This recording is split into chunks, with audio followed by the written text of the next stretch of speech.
ታሪካቸው መነሻ አድርገው በወቅቱ ያበረከቱትን ነገር ሰው ሁጃጆችን መከደም ሊሆን ይችላል፣ እንግዳ በመቀበል ሊሆን ይችላል፣ በሰደቃ ሊሆን ይችላል።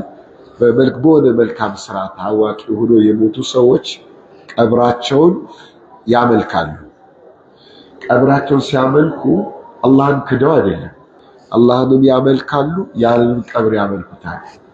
ቀብሩን ያመለኩበት የአምልኮ አይነት ደግሞ ቀብሩን መለመናቸው፣ ቀብሩን ይለምኑታል፣ ይከጅሉታል፣ ይጠሩታል፣ ይፈሩታል፣ ይጠይቁታል። ቀብሩ አጠገብ ይቀመጣሉ፣ ያዕኩፉን ኢዕቲካፍ ቁጭ ይላሉ ቀብሩ ላይ። ይህን ነው ነቢያችን መጥተው ያወገዙት ሰለላሁ ዐለይሂ ወሰለም። ይህን ሲያወግዙ አንድ አላህ ብቻ አምልኩ፣ ብትለምኑት አላህ ብቻ ይሁን፣ ብትከጅሉት አላህ ብቻ ይሁን፣ ብትጣሩት አንድ አላህ ብቻ ይሁን፣ ቀልባችሁን በአምልኮ ስሜት ብትመልሱት ወደ አላህ ብቻ ይሁን ብሎ ሲያስተምሩ ሙሽሪኮቹ አንቀበልም አሉ እና ምላሉ አጀዐለ አልአሊሀተ አማልክቶችን አደረገ ኢላህን ዋሂዳ አንድ ብቻ ያደርግብናል እንዴ? እኛ ይህንም ቀብር ያንንም ቀብር ይህንም ሐውልት ያንንም ሐውልት አንዳንዶቹ ቀብራቸው ላይ ነው የሚመለኩት፣ አንዳንዶቹ ቁጭ ብለው የነበሩበት ቦታው ላይ ሐውልት ያስቀምጡና ወይ የሱን ስዕል ይስሉና ያን ስዕል ያመልካሉ። እና ይሄን ሁሉ ብዙዎችን ከልከለ አንዱን ብቻ አምልኩ ለምትለናለህ ብለው እምቢ አሉ፣ አመፁ። አላህ ደግሞ ለነቢያችን ነገራቸው ላኢላሃ ኢላላህ ብላ አስተምር። ላኢላሃ ኢላላህ ማለት ከአንድ አላህ በስተቀር የሚያመልኩት ምንም የለም ነው። በሐቅ በእውነት በውሸት የሚመለኩ ብዙ አሉ። በሐቅ ግን በእውነት የሚመለክ አንድ አላህ ብቻ ነው። ቁረይሾች አንቀበልም ያሉት ይሄን ነው። እንዴት አንድ አላህ ብቻ አምልኩ ትለናለህ? አላህንም እናመልካለን፣ ከአላህ ውጭ ሌሎችንም እናመልካለን። ወልዮች፣ መሻይኾች፣ ቀብሮች፣ አውሊያዎች፣ ደሪሃው፣ ምኑ፣ እንጨቱ፣ ቅጠሉ፣ ዛፉ ሁሉንም ነገር እናመልካለን፣ አላህንም እናመልካለን ነው የሚሉት። ቁረይሾች ይሄን ነበር፣ ሙሽሪኮች ይሄን ነው የሚፈልጉት። አላህ ግን ላኢላህ ብለህ ጀምር ያላቸው። ሁሉንም አፍርስ፣ ከአላህ ውጭ የሚመለክን የሚፈራ የሚከጀል የሚለመን ድረስልኝ አድነኝ የሚባል የሚመኩበትን በሙሉ አይሆኑበት ኢላላህ አንድ አላህ በስተቀር ብሏቸው ማስተማር ጀመሩ። ይህን እያስተማሩ ሲሄዱ ተቃውሞ በረታባቸው በረሱሉላህ ሰለላሁ ዐለይሂ ወሰለም። ተቃውሞ ሲበረታ እሳቸው ሐሳብ ገባቸው። ይህ ነገር ደግሞ ምን ይላሉ? ይሄ ብቻ አይደለም፣ መቃወም ብቻ አይደለም፣ አዲስ ነገር ይዘህብን መጣ ነበር።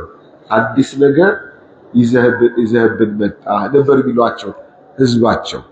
ስለዚህ እኛ የድሮውን አንለቅም፣ የነበርንበትን አንለቅም ነበር የሚሉት ሙሽሪኮቹ።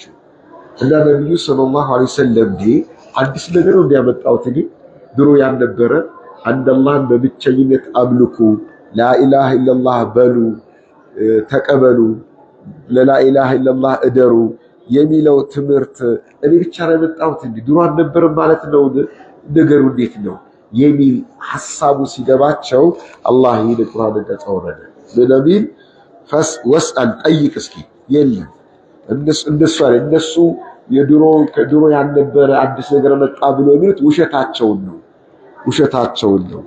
ለዚህማ ይኸው መጠየቅ ትችላለህ። ወስአል ጠይቅ መን አርሰልና የላክነውን ምን ሩሱሊና ከመልእክተኞቻችን ውስጥ የላክናቸውን ጠይቅ። አጀዐልና አድርገናል እኛ ከዚህ ቀደም ፈቅደናል እኛ ለላክናቸው መልእክተኞች አጀዐልና አድርገናልን ሚን ዱኒ ረሕማን ከአርረሕማን ውጪ ከአላህ ውጪ ሌሎች ፍጥረታትን ሳርን፣ ቅጠልን፣ ድንጋይን፣ ዛፍን፣ ወንዝም፣ ነቢይም፣ መላይካም፣ ወልይም፣ ሼኽን፣ ቀብርን ማንኛውም ከፍጡር የተባለ ነገር ይመለክ ብለን የፈቀደው ነገር አለን? የለም። ጠይቅ እስኪ መመሪያ ጠይቅ። በየትኛው መጽሐፍ ነው? በየትኛው የቁርአን አንቀጽ ነው? በየትኛው ከአላህ ዘንድ በወረደ መመሪያ ነው ከአላህ ውጭ ያለ ነገር እንዲመለክ አላህ የፈቀደበት? የለም። እያንዳንዱ መልእክተኛ ደግሞ ዋና ዓላማው ምንድነው? አንድ አላህ ብቻ አምልኩ የሚል ነው። በሌላ በቁርአን አንቀጽ ሙሉ ይነግራቸዋል። ወለቀድ በዐስና ፊ ኩሊ ኡመቲን ረሱለን አን ዕቡዱላህ ወጅተኒቡ ጣጉት። በእርግጥም ልከናል ይላል አላህ ፊ ኩሊ ኡመቲን በእያንዳንዱ ህዝብ ውስጥ ልከናል ረሱለን መልእክተኛ ልከናል። ምን ብሎ የሚያስተምር ያ መልእክተኛ? አን ያዕቡዱላህ አላህን ብቻ አምልኩ፣ ወጅተኒቡ ጣጉት ከአላህ ውጭ የሚመለክን ራቁ ብሎ ነበር የሚያስተምረው እያንዳንዱ መልእክተኛ ይላል አላህ። ወጅተኒቡ ራቁ አጣጉት ጣጉትን ራቁ። ጣጉት ማለት ከአላህ ውጭ የሚመለክ በሙሉ ጣጉት፣ ኩሉ ማ ዑቢደ ሚን ዱኒላህ ፈሁወ ጣጉት። ከአላህ ውጭ የሚመለክ በሙሉ ጣጉት ነው። ለአላህ ብቻ የሚደረጉ የዒባዳ አይነቶችን ከዛ ውስጥ አንዱን እንኳን ቢሆን ትንሽ እንኳን ቢሆን ለሆነ ፍጡር ካደረግን ያ ሽርክ ነው፣ በአላህ ላይ አሻረክ ነው። ያን አካል አመለከው ትንሽ ነገር እንኳን ቢሆን ለመላእክት ቢሆን ለነብይም ለወልይም ለሼኽም ለቀብርም ለዛፍም ለእንጨትም ለማንኛውም ነገር ይሁን ለአላህ ብቻ የሚደረግን ነገር ከአላህ ወስደ ትንሽም ብትሆን ለፍጡር ከተገበርከው ሽርክ ነው። ይህን ሽርክ የሚያወግዙ ሁነው ነው የተላኩት ሁሉም ሩሱሎች ሁሉም አንቢያዎች ማለት ነው።